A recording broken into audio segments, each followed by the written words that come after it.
Yep. So it's been a while. Still me. This truck. This is the 83 K10. Definitely part of the family. We love it. We've had a lot of good times in this truck, but it's time for it to go under some changes. So, reminder, it's LS swapped, 4-speed SM465 NP205 transfer case. It's shackle flipped, as you can see. It's a pretty solid truck, but it's got some rust. It's in the firewall, it's in the floor pans, it's in the rockers. So it's time to give this truck some loving. However, we're not going to fix this cab at the moment. I actually have a spare cab, and I don't have much time to do this whole project. So we're going to drop the other cab onto a spare frame and basically just build another truck. And this one is going to sit behind the shop back there. So here's the spare frame. So like I said, got a cab way back there in the junkyard. So it's going to go on here. That bed is going to go on here. So I mean, really, we're really only taking the interior, everything underneath the truck, and that front clip, putting it on this frame. Because, so this is now going to be a service truck. I know, it's a little weird. Yes, you can buy them, but I love driving square bodies. You can see the 83 out there, still living its life. But yeah, we love this truck. We want to keep it in the family, but it's time for it to have another use. We have a lot of cool and neat parts. Some people aren't going to agree with them. But for one thing, this truck needs overdrive. I mean, well, as of lately, it mostly just does donuts in the backyard over there. But it's going to be running on the highway a lot. So, I need some updates. Interior, you know, we're probably not going past this. I mean, some pieces are going to get cleaned up. You know, probably going to put a headliner in there. Do a lot of other things, but I mean, overall, we're going to use most of this interior. Probably leave the dog hair in there because, you know, I got dogs. They love riding. But yeah, I mean, it's not going to be anything crazy, but we do have to get started. We're going to start by pulling off this hood. Probably leaving it at that. And then once we get it inside, we'll do some other work. Yep, gonna get it started. So we are hood off in the shop. As you can see, this is quickly going to become a fight for space. So the goal of today, probably to get this front clip off. So like I said, this is it's going on the new frame and all that jazz. Gonna try to get this engine out, transmission, transfer case, and I would like if we could get the running gear out, swapped over to the other frame. It'd be awesome if I had a shop big enough to sit them side by side, but it's not in the cards, you know. But at least this is air conditioned, packed full of stuff. All my tools are packed up too, because part of the reason I need this truck with a service bed on it is I started a new business. So we'll probably post more about that later on, but might not. We'll see. But for now, we're gonna do this thing. I don't even know where to start. There's just so much to do. I'm overwhelmed. Things are going great. Yep.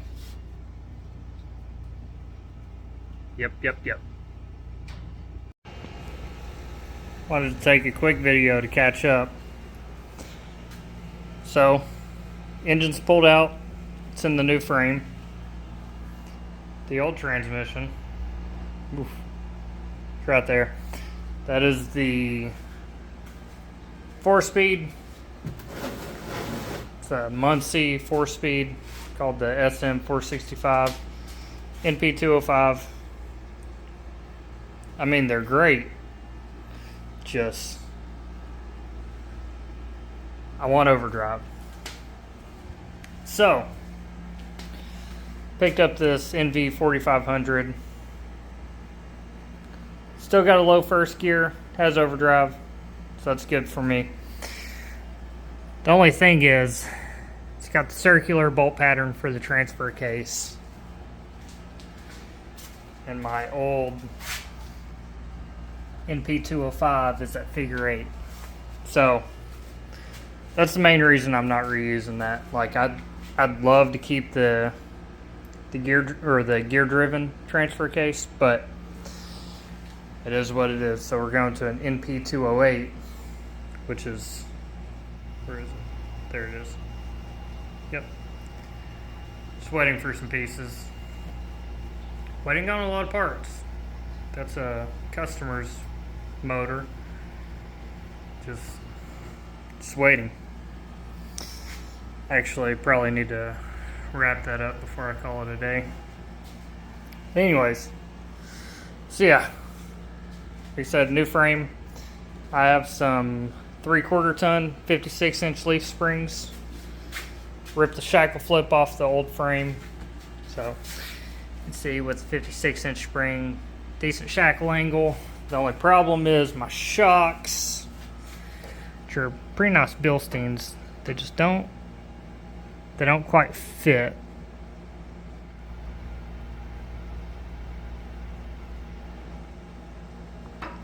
Just a little too short, which this is unloaded, but this would be a good example of like damn near what it would be like at full droop. So I don't know, I may look at some maybe shock extensions, maybe some longer shocks. Really not trying to spend anything I don't have to. One thing I'm also considering is taking some leaf springs out of this. I will be running a service bed with probably, I don't know, 600 pounds worth of tools, maybe. So I think it'll work out, but my only concern is if I ever get in a position where I droop out, you know, is my shock gonna get ripped out? Which, if you know, you know. This part of the frame will rip out. It's pretty well known for it. Especially on these bigger lifted trucks with more weight flopping around. It's definitely a possibility. But, kind of like the rake. Anyways, we're gonna get this spun around. Gotta go outside. Pull my front end out of the other truck. Get it in here. So yeah, good times. Having a lot of fun. I'm going with a Blazer fuel tank. So, relocated my spare tire hanger. Just ran a piece of angle iron, 25 gallons. Good. So I actually just finished coating that with Rhino liner, along with the bottom of the service bed over there. So yeah. Anyways, my damn glue is just not sticking. So yeah, got my little cross brace here. Just moved it back, popped those rivets out, moved it back to these back holes, put the new hardware back in it. Then, like I said, spare tire, angle iron. Now I'm ready to put that tank in here. Anyways, got the front suspension in. I'm sure you'll notice everything's pretty dirty. This is going to be a work truck. I mean, honestly, this front end and rear end is going to end up having to come out again anyways. So I'm going to re-gear it later on down the road. Not immediately, but I think right now I've got like some 273s. I want to drop it down to 373s, maybe 411s. You know, overdrive, 35-inch tires, it needs them. So that's where we're sitting now. I believe this is the angle that I want the engine in. I'm only like 1 degree off from my differential there, so I shouldn't have any driveline vibrations. Probably gonna have to get my drive shaft cut down though. But that's where it sits. Hopefully between today and tomorrow I can get that bed on the frame, on this frame. And I've got to get the cab out. I've got a spare cab for this truck.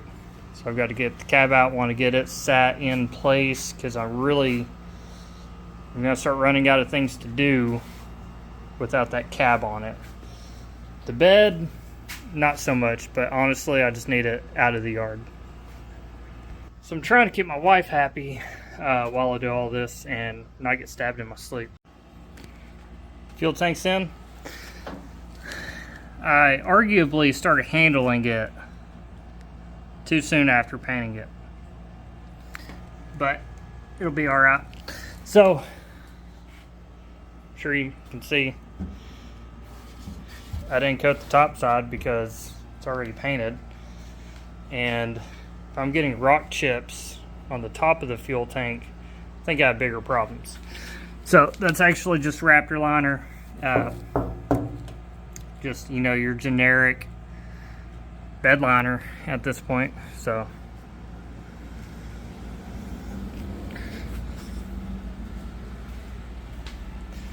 my biggest thing is I want this to be the last time that I have to build this truck. So I'd really like to just make sure we've got longevity in mind. Hence why I recoated the frame, doing all the things. So the service bed got the same treatment. So again, Raptor liner. Yep. First, on this one I actually did pour 15. No, sorry. Switched over to Chassis Saver because it's like $10 cheaper. So Chassis Saver, let that cure. Painted it with the Raptor liner. I just gave it one coat. I mean, that stuff is pretty thick. I'm not so worried about rust prevention as I am just, you know, protecting everything. But still gotta get this side. So I'm gonna bring the Raptor liner all the way out here, but first I'm actually gonna scuff this up, clean it up, degrease it, and I've got some epoxy primer. So I'm gonna get a pretty good base layer of that going on, and then I'm gonna put the bed liner on there. Reason being, it needs primer. I don't want to do pour 15 because it's extremely expensive compared to epoxy primer. So I think that'll work out great. Plus, I mean, I can spray it. Oh, it'd be really cool when this is no longer my work truck. And you know, here's a good example of the Raptor liner. Raptor line this. It holds up pretty well. I'm sure you can see, got some chips in it. See some there. but you can also see, I mean, the truck gets used. This truck, 8 days out of the week, it's loaded with tools, and I also only have one set of all my tools, so it's constantly being loaded and unloaded, loaded and unloaded.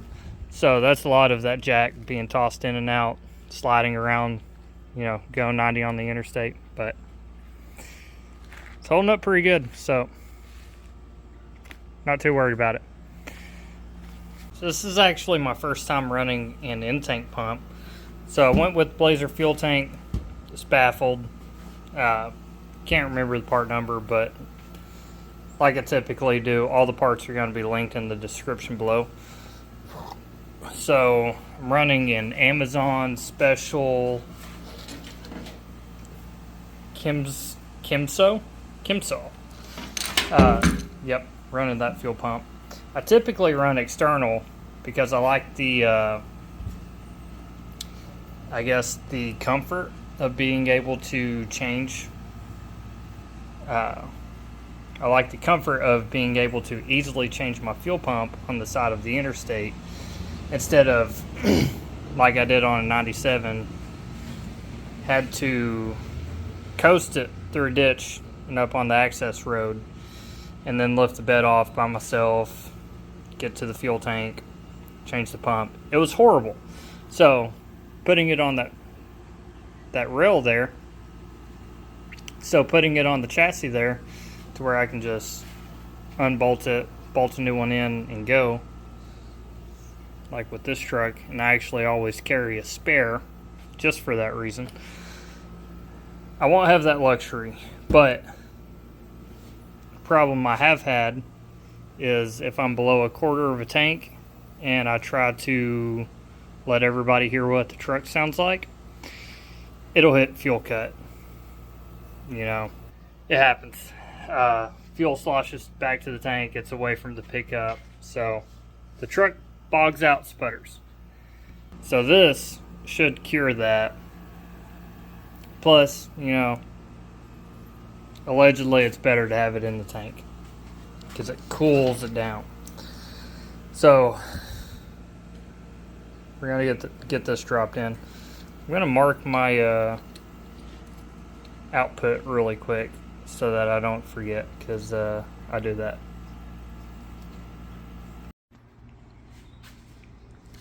So fuel system is all in.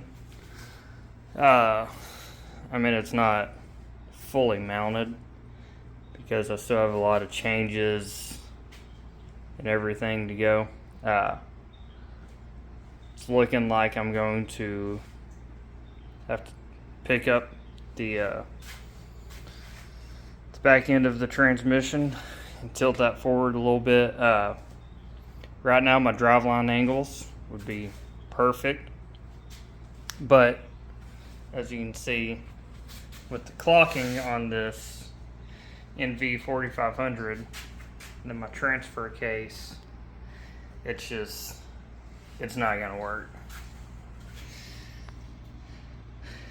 I mean, right there, I'm pointed right at this cross member. So I'm either going to have to modify or replace my cross member there, pick up the back end of this transmission, which, you know, I had my doubts because with the way it's tilted, the back end of this intake could likely hit the firewall. But today we are going to get the cab out, get it cleaned up, get it undercoated, and then sit it on this frame to see for sure. But either way, this section here is going to have to be fixed. So that's probably going to push those fuel fittings forward, take a little bit of slack out of that fuel line there. I always build in a little bit of slack. You know, you never know. You might end up having to go over some wires, reroute it just a little bit. This gives me a lot of flexibility. So it's good to go. Unfortunately, after today, we're gonna have to drop it down onto the rollers because I'm like 5'11", and I can reach up and touch my ceiling here. So with the cab on it, with the back end being a little bit higher, it's definitely going to hit that ceiling there. So as much as I like the way it looks, I'm gonna drop it down to the smaller tires. Plus, I mean, it's really nice, so I don't have to bend over to work on anything. It's all just like up here in my workspace. But like I said, we were going to, actually I may leave it up like this just to get the cab on it, but then all bets are off. So yeah, we're gonna go get that cab ready to go. It's a hot one today, so I wanted to get a quick video before I put it onto the frame. So that is the Rhino liner. Still fresh, still tacky. It'll be perfect though. So put like 2 moderate, medium coats on it. But yep, so we're gonna see if this thing will sit down on this frame. Zoom out here. So can't remember where I left off, but here's the current state of things. Surface bed, sanded it down. It's not gonna be perfect. Still got some chips in it, but you know, it's work bed. But I went ahead and sprayed epoxy on it because there is some surface rust, along with a lot of bare metal. So that's what we're doing there. Sprayed it inside. Had some pretty heavy pitting rust up in that front corner of the box. Not surprising, but I think with the epoxy on it, it'll probably definitely slow it down a good portion. So hood, sanded down, goes in really good shape, so not too worried about that. Bumpers back there, they're doing bumper things, ready to be coated as well. Got little trim pieces up there. Basically, engine's in, steering column is in, all the suspension, brake lines, all that jazz, ready to go. Fuel system set up. Still have a little bit of tweaking to do there, but can't do anything until I really get the bed on there, run my filler neck out. But the cab, so the cab was already in exceptional shape. The only thing I had to do is replace that cab corner, nothing else.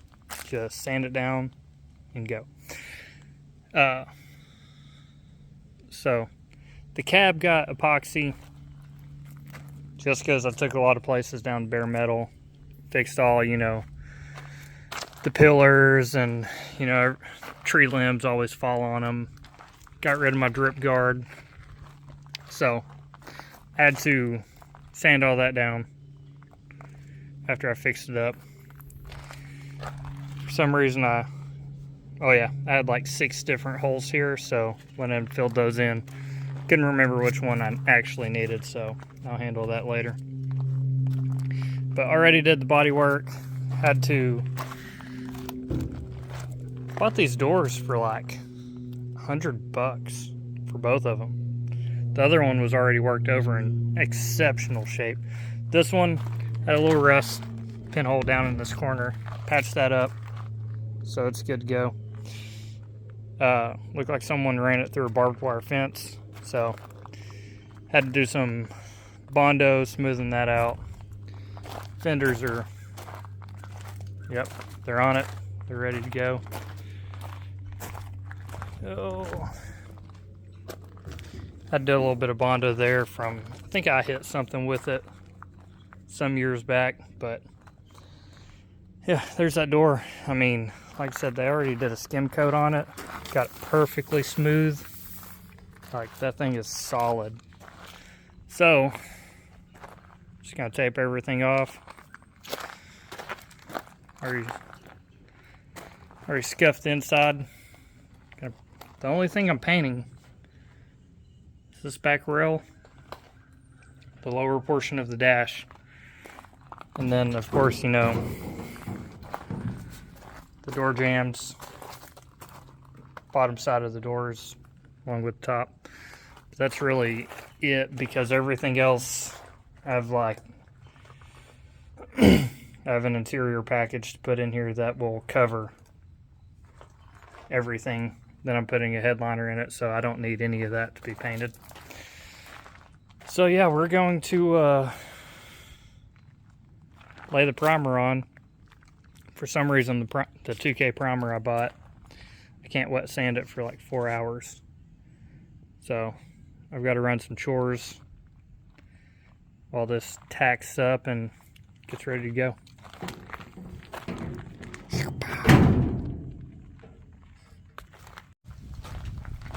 So here we go.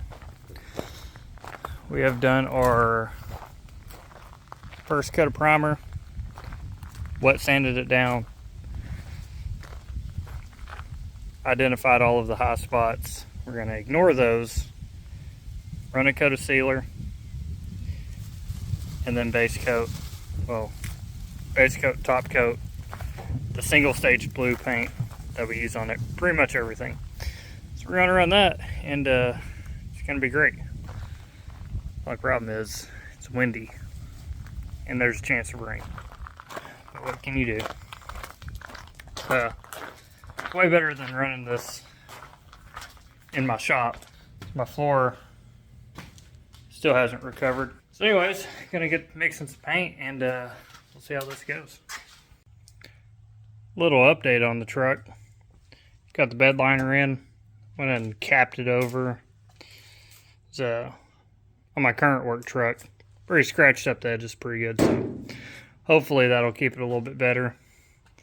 Now this is a smaller service bed off of a Ford Ranger, so it's a little short. So that's some 3-inch channel, just bolted that to the front end. I'll paint that blue so it matches up. We'll move on past that, but yep, it's there, making progress. So today I'm working on wiring. I've got some sound deadener I'm going to go ahead and toss in just because I have a little bit of time left to work on this today, but not a lot of time. Already refabricated my transmission tunnel, so that's ready to go. Located my shifter for the NP208, so I'd bring that back quite a ways, which I'm running bucket seats, so it's a bit easier for me. But I'm bringing that back quite a ways so that I don't interfere with the NV4500 shifter. So that's good to go. The only problem is that's hydraulic clutch. And this truck originally, well, whatever truck I stole the parts from, had the mechanical clutch on it. So I've done something, which hopefully you can see. I drilled that hole up there, tapped it for a 1/2-inch bolt, which conveniently is about the same size as that eyelet. And that, I'll kind of find a way to run that bolt in, probably use some jam nuts to locate it in the center. And that puts me at a very good angle for that rod to go into the bore of the master cylinder for the clutch. So that hole was already there, to be honest with you. Can't remember what ran through it, but it located the bore pretty easily. I just drilled some holes, ran some bolts in it, then I'll run my line down to the clutch. Then I got hydraulic clutch. I want to say I got that off of Rock Auto. And I'm just running a factory like 96 2500 clutch. That's self-adjusting. Factory throwout bearing. I've got, which the throwout bearing is the hydraulic actuator for the release of the clutch. So I bought a AN adapter for that, and I'm just going to run an AN line from my cylinder down, bleed it, call it a day. So, easy clutch. Well, easy enough. It was a little bit of a pain kind of figure that out, but you know, unfortunately, I've got all my wiring out right now, so I don't really know if I'm going to conflict with anything, but it should be all right. But yeah, that's where we are right now. I've got, you know, of course, always have parts on order, so they're coming in. I think for right now, I mostly have to focus on just what I have on hand, so gonna get the most of the sound deadening in. Gonna get the wiring ran. Waiting for some connectors. So I've got to run quite a few connectors in the back. Gonna run a trailer hitch on this, so got to set up my electronic brakes, all that wiring. And then I think I'm taking my light bar off my other truck. Put brake lights on this. And like, I just need connectors. I just can't run straight wires to everything. Same with the fuel pump. It still has to be wired in. Yeah. Just got to get to it. Gonna do a little knock test.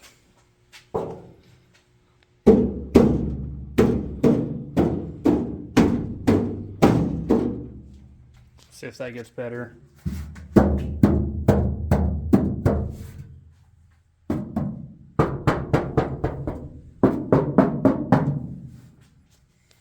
See if that gets better after the sound deadener.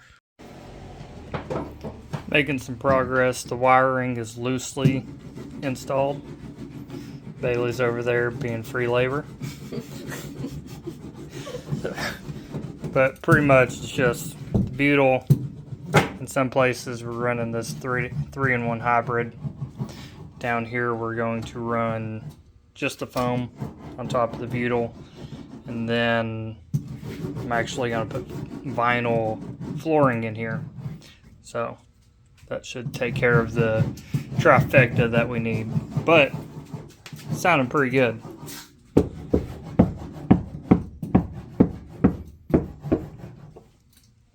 That's sounding pretty solid in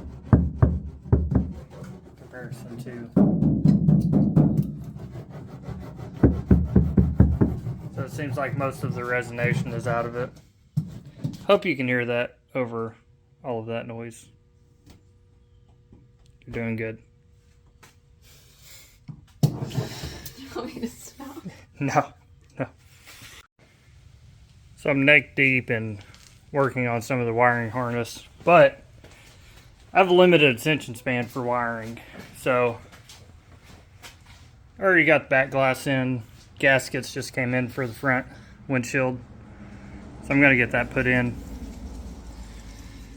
I went with the locking bead style. Already cut my finger, that's awesome. A lot of blood sprinkled in through here, so that's cool. But yeah, it's already in place. That, you know, if you've ever seen videos of this being done, you really got to work it in to the corners. Then I'll set my glass in that bead. Well, no, that bead. All the way around. I'll work it in. And then I'll run my locking bead through here. And it'll be in. So when I cut off, I was installing the windshield. Which, finished that. It came out really well. I mean, it didn't take me too long either, so honestly I don't think I'll be paying anyone to put my windshields in anymore. Which I did go ahead and finish putting all of the glass in the truck, so kind of a hassle because I had to pull it off of my old truck, put the electric motors and regulators and run all the wiring through the door, which not fun. But it's in there. Back glass is tinted. That window's tinted. The vent window tinted, but I'm pretty sure you can see the light pass through. And there's a lot of bubbles in that glass because I don't know how to tint, but I tried. Tried that windshield too, even like shrunk it on the outside, and it looked like hot garbage, so I pulled it off. Broke a driver's side window, driver's side vent glass on accident. You know, a little clumsy sometimes, but fortunately I have spares of just about everything. So, like I said, see the glass in there. I did go ahead and mock my seats up. So they're in. Love the bucket seats. These are actually out of like a Mazda Protege or some kind of Mazda car. All I did was weld little brackets on there. So they sit low, head's not close to the cab. Good access to the back glass. Steering wheel, a little arguably too big. You know, you don't need that big of a steering wheel. But also,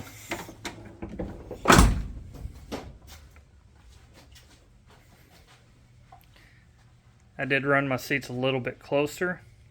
So you'll see a little offset from the steering wheel.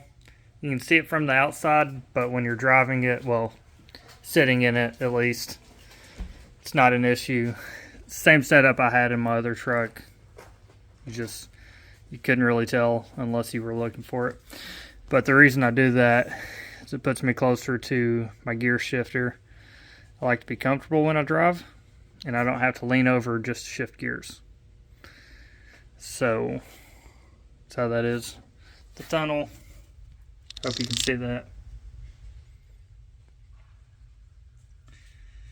It's ready to go. That's like two different tunnels that are cut and spliced. And then I ran some sheet metal for the new holes for the NV4500 and the NP208. But, oh, look at that guy. What are you doing? Jabone? There he is.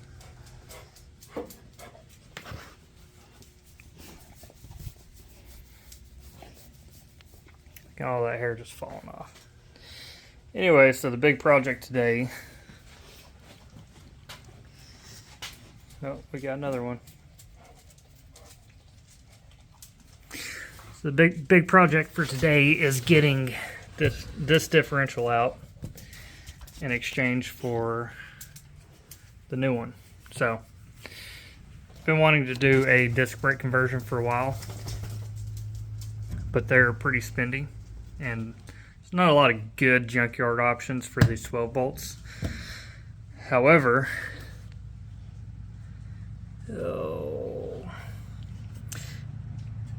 on top of everything else, I really need to adjust my pinion angle to match the angle coming off my transmission. So, instead of running the zero spacers to run the correct angle, I've opted to just buy a new differential. So, all that came off of here. So it's basically just a differential off of a, what was it, an 04 Tahoe. So I just cut the brackets off, cleaned it up, and then I'm going to sit it underneath the truck. Indy girl. She's a good girl. Yeah.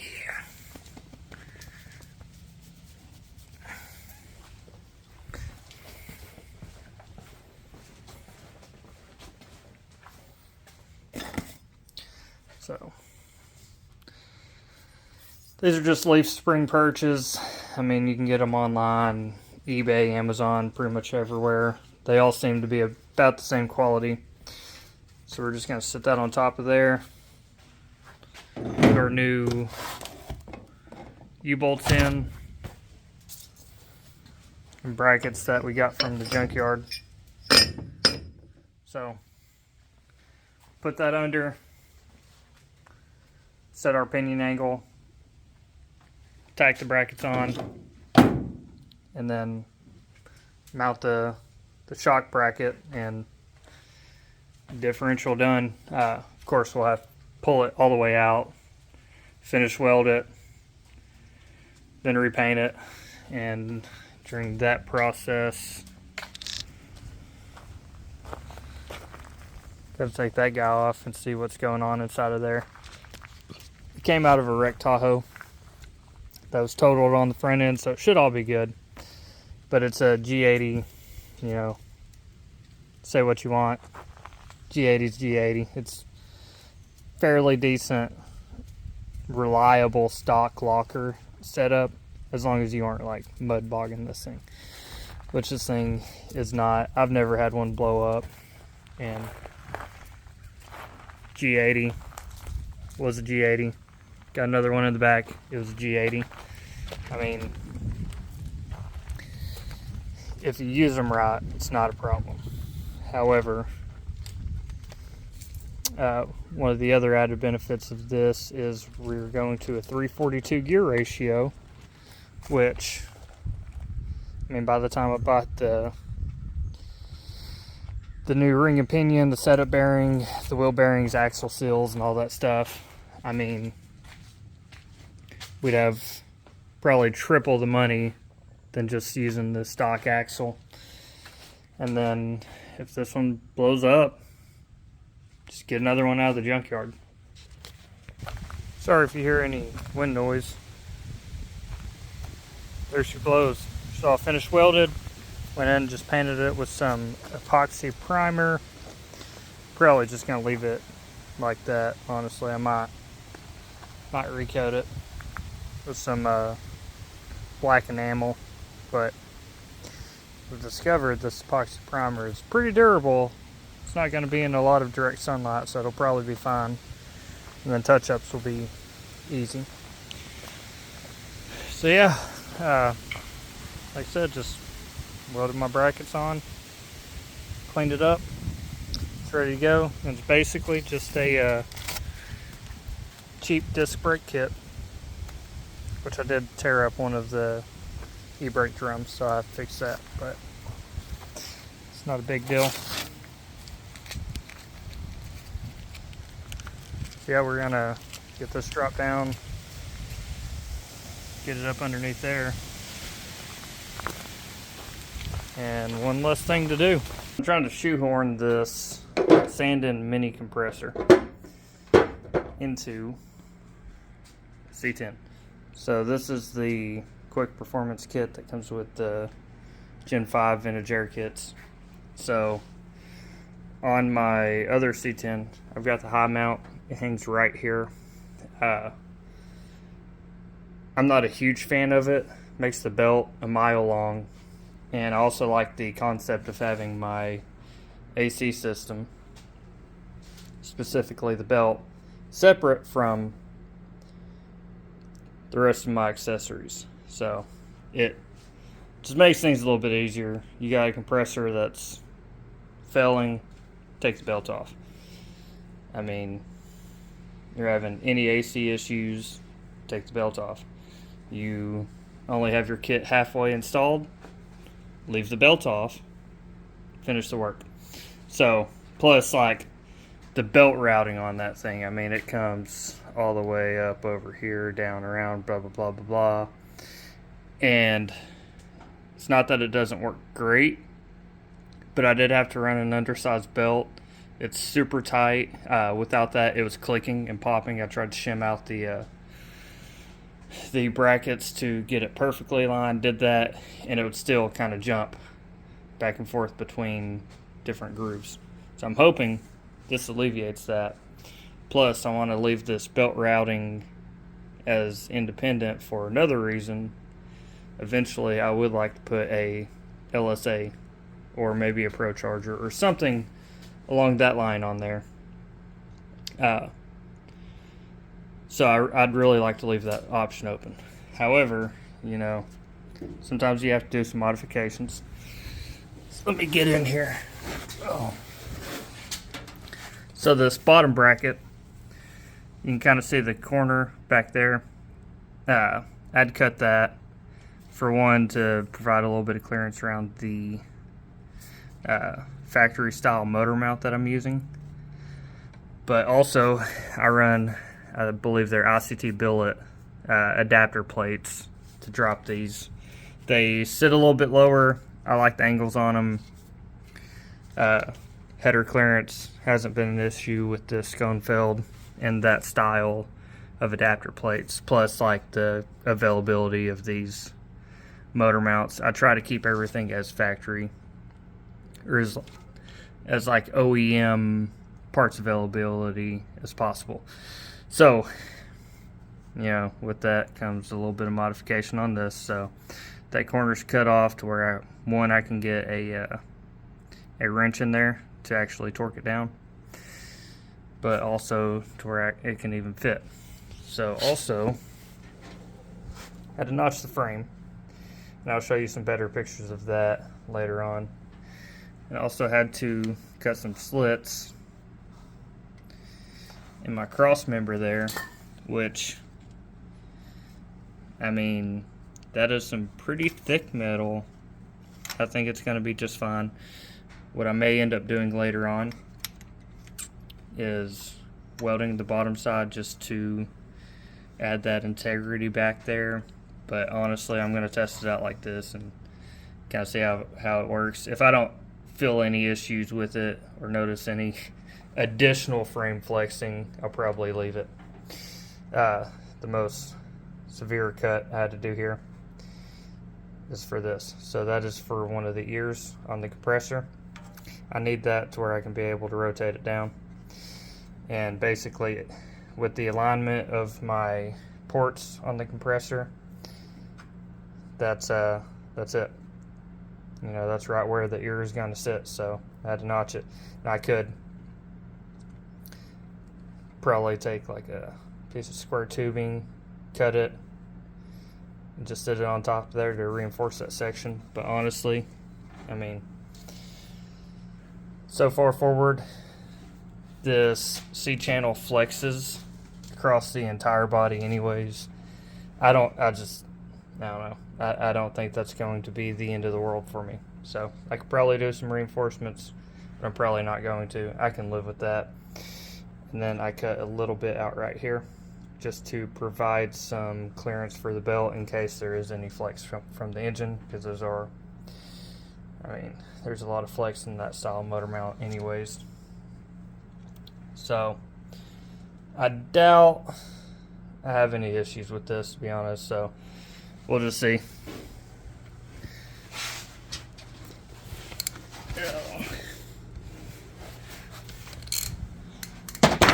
You know, maybe if this truck was being built to do like some severe off-roading and jumping and stuff like that, I'd be a little bit more concerned, but it's literally going to drive down the road with tires. I'm going to put gas in it. I'm going to drive it to go do jobs. That's it. The only reason I'm considering a supercharger is because I will be running 35s on this. I get it, not ideal for a work truck, but it's kind of the vision I had in my mind. But between the weight, like, I'm gonna have these toolboxes full of tools, considering putting a cap over the back end so that I can put more tools in here. So that's why I've got the three-quarter ton leaves in the rear. I mean, I just plan on having some weight on this, and also if I pull a trailer, I like to be able to move out of the way, and you kind of need some power to do that. And I mean, I feel like everything else will support that. The NP208, I mean, it's fresh rebuild, fresh chain and everything, so it'll probably support that weight, as long as the gear ratio, which is 342s, which I think it'll be fine for that. And then the NV4500, again, I think it'll gladly handle all of that power along with the clutch. So not super concerned, and I'm not trying to make like crazy amounts of horsepower.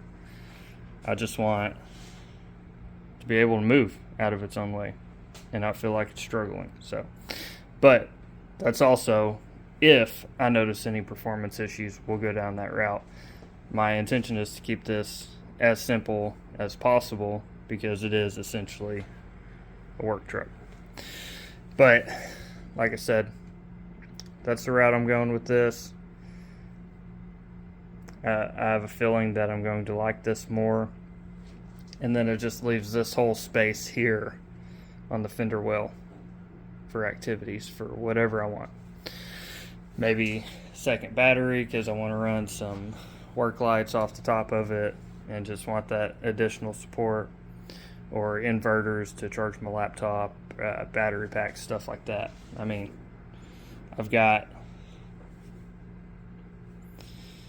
it'll just leave some options open. So we're going to get this compressor shoehorned in there after I paint up my bare metal.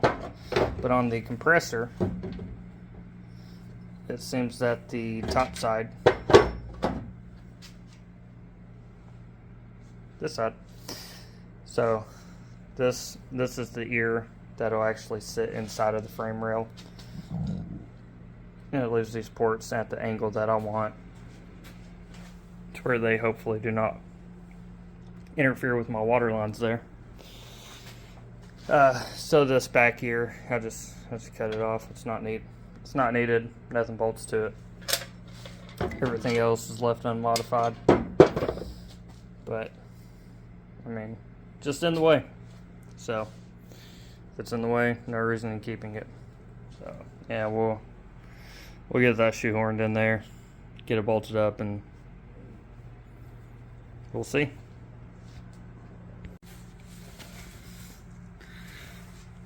Alright, so there's a better view of it. It's completely installed. I mean, honestly, once you go to cutting the metal, as long as you somewhat eyeball it correctly, you won't have any issues. So you'll see, ooh, camera just wigged out. See, I've got plenty of clearance around that just for any movement. Belt, that's clearance. Like I said, that's that little notch I put in there just to give it a little bit of space. Got probably, I mean, I can put my finger in there, so maybe 1/4 of an inch, maybe some more, all around it. So like I said, it's just a cleaner look. Tucks it back down in the factory location, but especially with that mini compressor, it really hugs the block. So not going to be many issues with that, but at least there's not going to be any issues that I can think of. But just kind of bouncing around here, I've got seats mounted, gear shifters in, transfer case shifters in. I'm missing the little metal plate. You older square body and just I can't remember what year they stopped using the MP208. But there's a little metal plate inside of here that operates as a guide, so it's kind of like a track, almost like a gated shifter, and it keeps you from just going down into neutral. So it goes 2 high, 4 high, and then you pull it over, and then you got neutral, 4 low. I don't have that, so I'm just a straight pull, which honestly, it's not going to be the end of the world. Like, I'm not rapidly shifting through different transfer case speeds, so I'm not too worried about it. Seat belts are going to stay red because it's the way that it is. Those things are expensive, and these are operational, so say that they're semi-operational, but anyways, they're in there.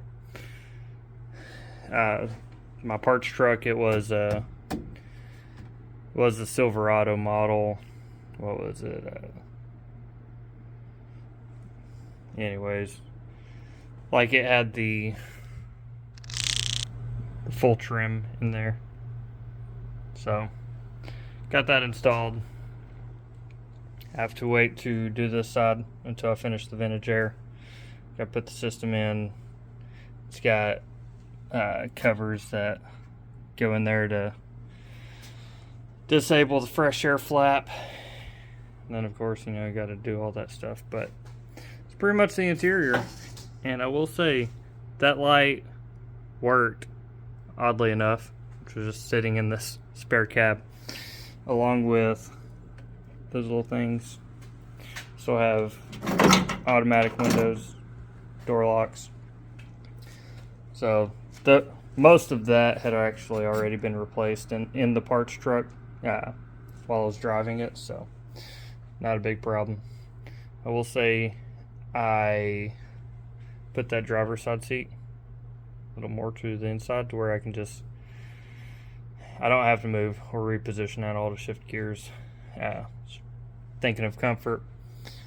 Plus, I mean, I don't like being hugged up to that door. I'd rather be hugged up to the gear shifter. So I figure out something for center console in here. But oh yeah, these windows are tinted. Back glass is tinted. That side, not tinted. Probably not going to tint it myself. I'm going to pay someone because I left some gaps in there between that. I mean, there's a lot of bubbles on this one.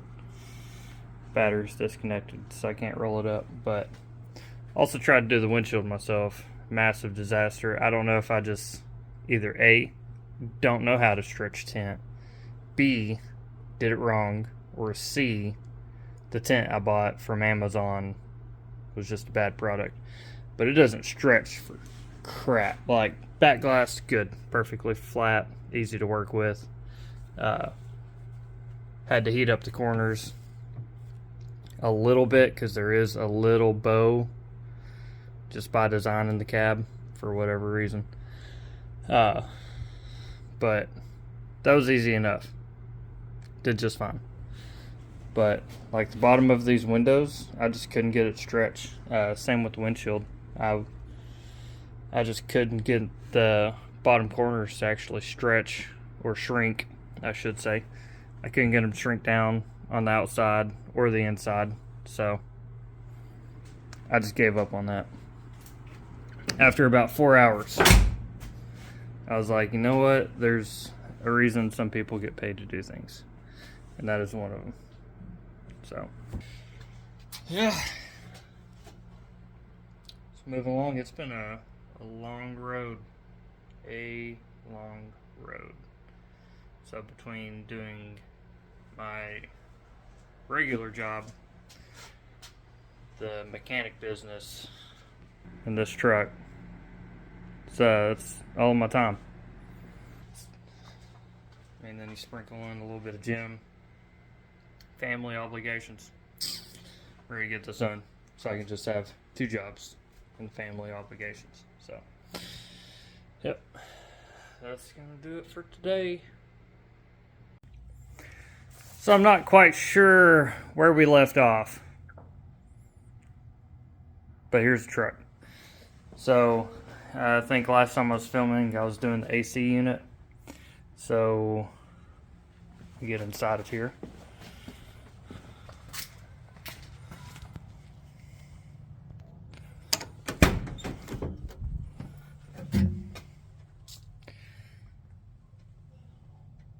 So the inside is pretty much ready to go. It's all wired up. Whew. Dome light works. As far as the interior, door panel's not done. Windows still incomplete, but the seats are in. Floor's in, shifter's in. Instruments are all in there so that we can fire this thing up and actually see oil pressure and temp. But pretty much ready to go. So get back here. It's unfortunate I can't put all the tires on it because then it won't fit into the shop. So this is what I'm having to deal with. But should be ready to start, at least in complete disarray. So yeah, everything's mounted in, wired up, bled the brakes, bled the clutch. Hopefully that works. Time will tell. I went ahead and ran a second relay box just in case if I want to run some different lights later on. I mean, this isn't going to be a work truck, so eventually I might need more access to power sources. So let's put that in there.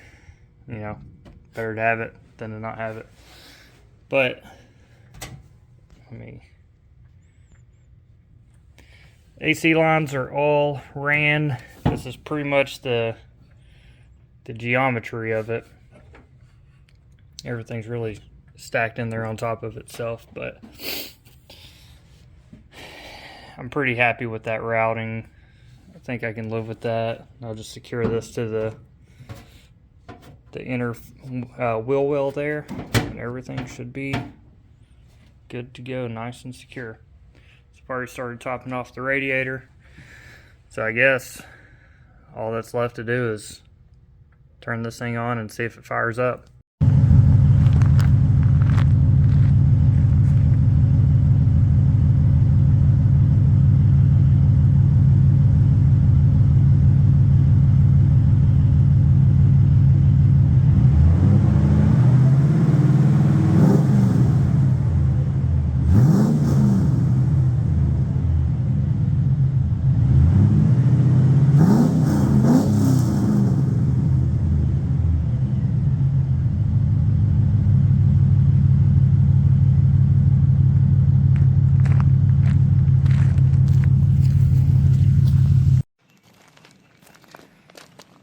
So I can't remember where I left off on this, but yep. I shot all that footage like a year ago, probably some more. And the truck has been on the road. I mean, off the road too. It gets used a lot. It has held up greatly. Can't complain. Probably put 30,000 miles on it. Doesn't do horrible on gas. I get like 14, 15 out of it with the 5.3 stock ECU, all that stuff.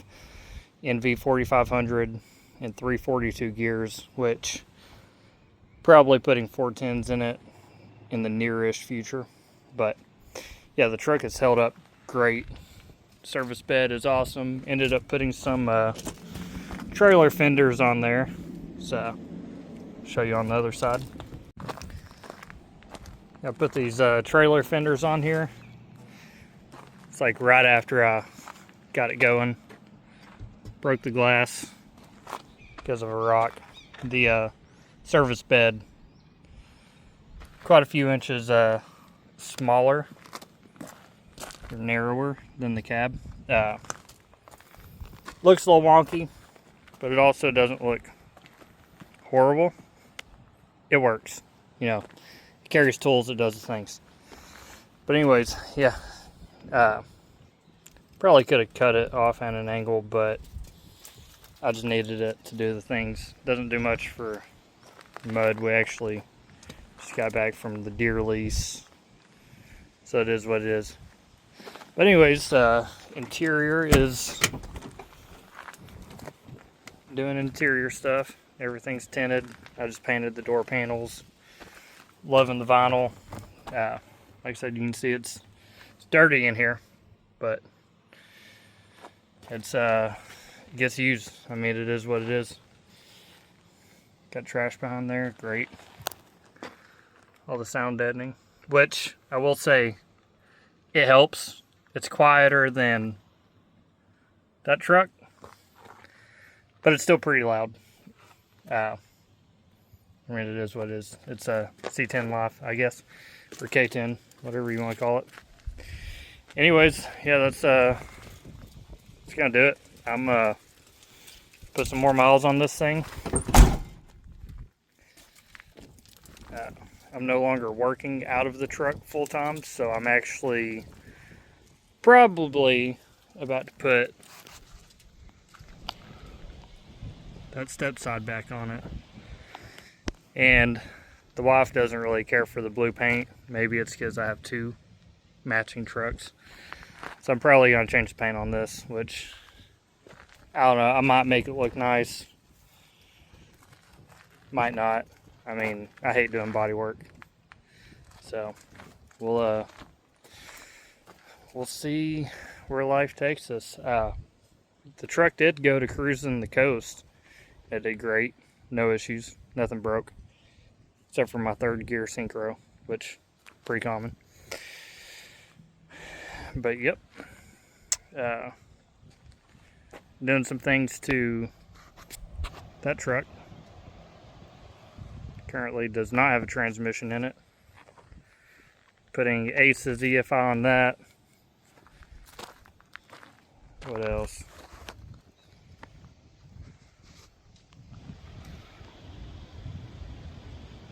Can barely see it.